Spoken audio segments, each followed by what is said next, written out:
How much do you like getting your picture taken? I hate it. Perfect.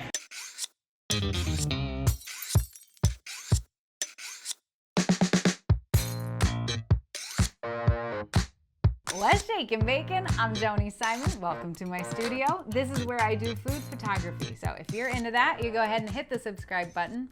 And today we're talking about something that can be super frustrating as a food photographer, but really important to know how to be able to handle it, is that you are shooting for a restaurant, maybe you got hired to photograph their menu, and they also want a few portraits of the chef. And you go, I'm a food photographer, not a portrait photographer, but it is really helpful if you can do both in the same shoot. That will make you a more valuable, more marketable photographer. So what I want to do is share with you just a couple strategies that will hopefully make this process a little less complicated, a little less stressful, and a little easier. So if that sounds good to you, you stick around. So portrait photography in my book is worlds different than food photography. And it's not just the fact that the food doesn't move and the people do, it's that things that you consider all the way from how you light people versus how you light food, how you position them, how you create composition, how you create lines, all these different things that we know how to do really well with food. All of a sudden you put a person in front of us and we just go, ah, crap, what is going on? And likewise, there's plenty of portrait photographers who show up on this channel and go, oh my gosh, I've been shooting portraits for 20 years, but how do I do this food stuff? So they are definitely two different animals, and I'm not necessarily going to go through everything you'd ever want to know about portrait photography. If you're a food photographer, there are definitely tons of great resources online. I'll link down below just some of my favorite tutorials here on YouTube. But in terms of the posing, to me, that's where things can go really wrong really fast when it comes to chefs, and just how do you make it flow well? How do you make this a lot less stressful and easier? So I've got 5 tips for you. So tip number 1 is to build rapport with the chef and get to know them, make them feel at ease that, this may be somebody you've never met before, or they're like, who is this photographer person? Because here's the little secret, which may not be so secret if you've ever tried to photograph chefs before, is the vast majority of them are not excited about getting their portraits taken. That's probably one of their least favorite things to do. They'd rather be in the kitchen, behind the scenes, doing their thing. They don't want to be sitting there being oogled over and, futzed with in front of a camera. And so just creating some sort of rapport with them, getting to know them, making them feel at ease will make their facial expressions a lot more positive and a lot more friendly. Because if they're like me and they have no poker face, how they're feeling will come through in their expression and in their face.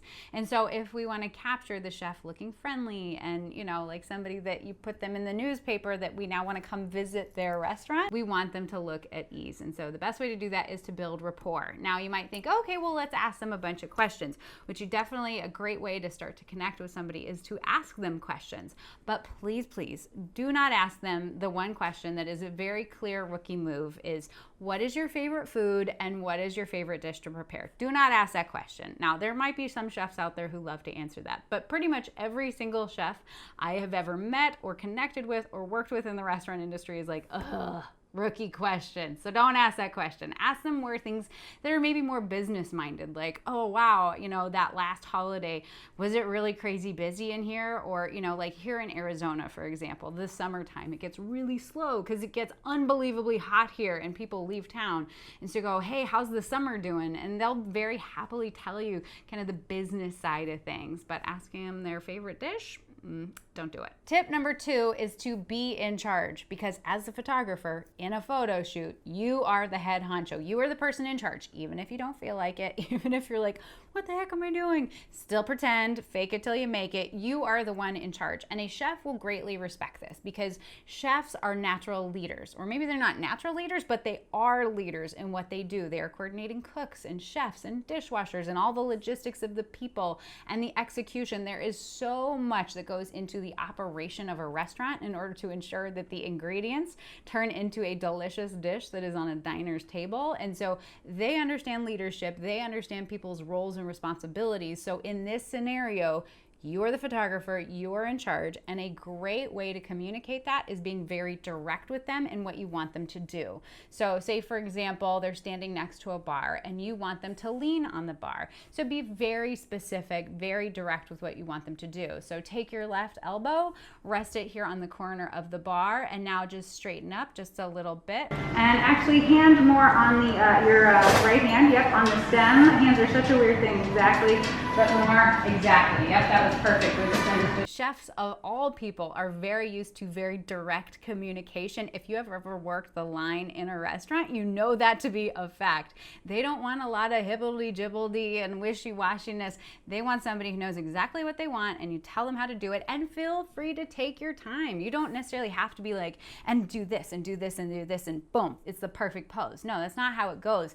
Feel free, especially if you are new to portraits, to take your time, really look for the angles, what looks good, what is going to be most flattering through the lens for that particular chef in that scenario. And feel free to be very direct. Hey, can you turn your nose just slightly towards your shoulder? And that's exactly right. So feel free to be direct with them because you are in charge. Tip number 3 is to be encouraging, because again, like I said, they're not excited necessarily to be there, and there might be a lot of like, am I doing it right? Am I screwing this up? Like it feels very uncomfortable sometimes to get your picture taken if you're not a professional model. And so being encouraging and telling them, yeah, no, that looks great. You're doing great. Oh, you look awesome. Oh, perfect. That's exactly what I was looking for. Yes, I love how you moved your hand. Or, oh, that looks awesome. Oh, these are going to be great pictures. I mean, you can hear me rambling, rattling these things off.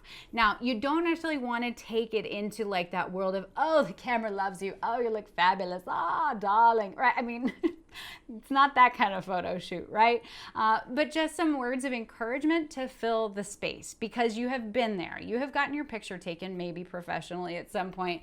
You're in front of the camera and then the photographer's behind it and it's dead silent. And so then you, as the person getting your photograph taken, is going, oh, am I screwing it up? Are they hating it? Oh, do I look ugly? Oh, do I look fat? Right? Like all those things start going through your mind. So as the photographer, if you're talking with them, you're telling them directions, you're giving them encouraging words, that really helps fill the space, that helps reduce stress, that helps put them at ease and helps them look more natural. Gorgeous. All right. Good. Growl in the background. You look very natural. You do not get your socks in the shot. So we're good. I love it.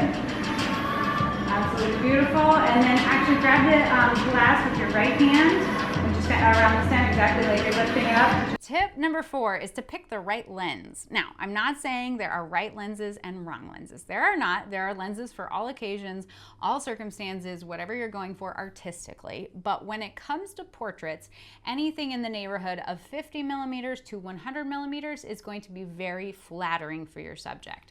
Because for the most part, these images are all going to be more in a commercial sense, so used in magazines or newspapers or on the website.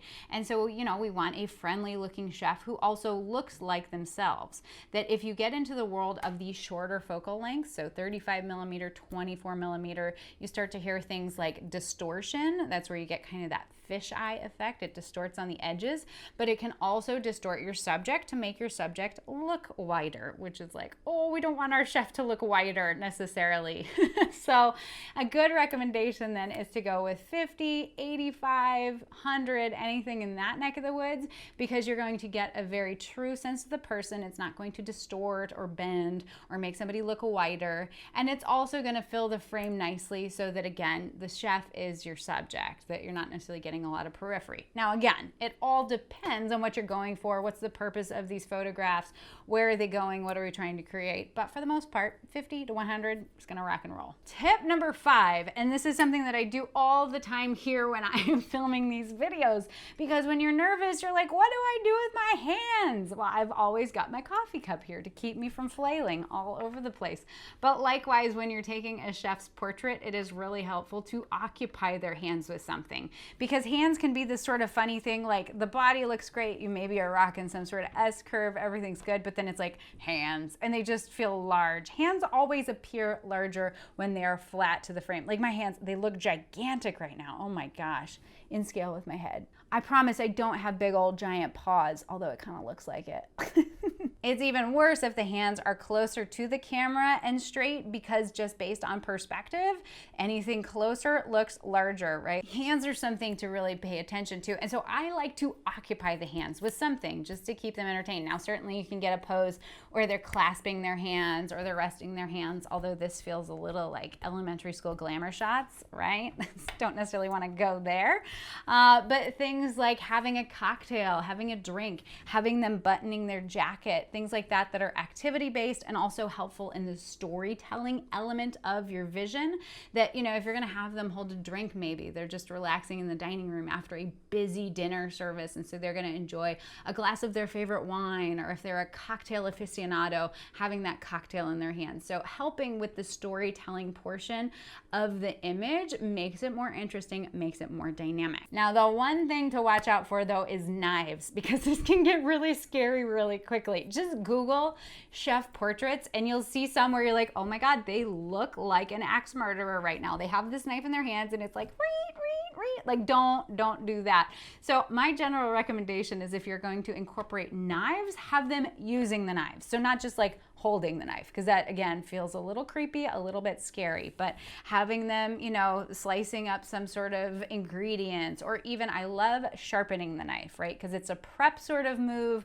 It feels very natural. They might still be looking at the camera and they can do that. That feels a little more natural, but it also gives their hands something to do so that the hands don't become a distraction in our image. And then tip number 6 is all about posture and just understanding how different postures will read in images. Of course, we know that standing up straight makes us look more confident, makes us look stronger, which is an important thing, I think, to communicate as a chef.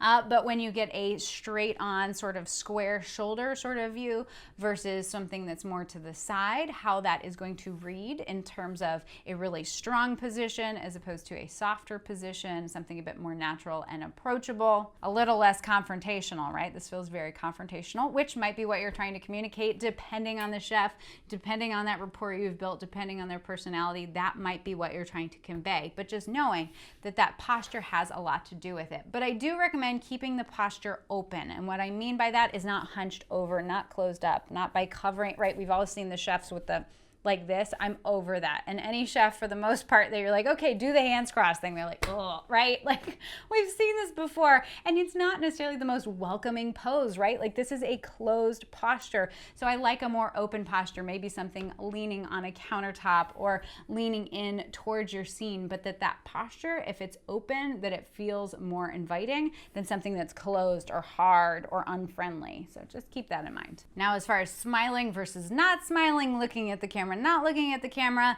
so much of that is personal taste, and definitely again goes back to the personality of the chef. I do think it is good to get a couple smiling shots, even if they're not a smiley chef, still get them to smile. And maybe that's saying some sort of off-color inappropriate joke. I have been known to do this before. Whatever you can do to get that authentic chuckle, to get that little sparkle in the eyes, not the canned right? Smile, but something that is a genuine sort of chuckle, getting them to laugh, even pointing out, you know, one of my favorite things to say is, wow, who feels really uncomfortable right now? And they'll do sort of a little chuckle laugh, because yeah, they're uncomfortable, you're uncomfortable, it's all okay. Let's just put all our chips out there on the table. But again, don't forget, you are the one in charge, you are the photographer, so rock that role. And also, like I said, feel free to take your time. I know early on when I started shooting the portraits, you know, I'd be on location for a menu shoot and then do a couple portraits. I'd always just kind of like try to speed through them as quick as possible because it was uncomfortable and I didn't like doing it and I felt like it was an inconvenience to the chef. But taking your time, just like when we're doing food styling, food photography, same thing in portraits, taking your time, being intentional, being patient, helping encourage the chef, make it a positive experience, that ultimately that will yield better images in the end. So hopefully this helped. Hopefully this gave you some good ideas. Again, as far as lighting portraits and setting portraits up and all these other things, I'll link some helpful videos below that you can definitely go check out. But thank you so much as always for stopping by, hanging out with me here in the studio. And a big thank you to the Phoenician Resort and Chef Rebecca Tillman for having me in to help capture these images and illustrate them for you here on YouTube. And so with that, I hope you have a fabulous day. Hope you stay out of trouble. Hope you occupy your hands. I will see you again here real soon. All right? Bye.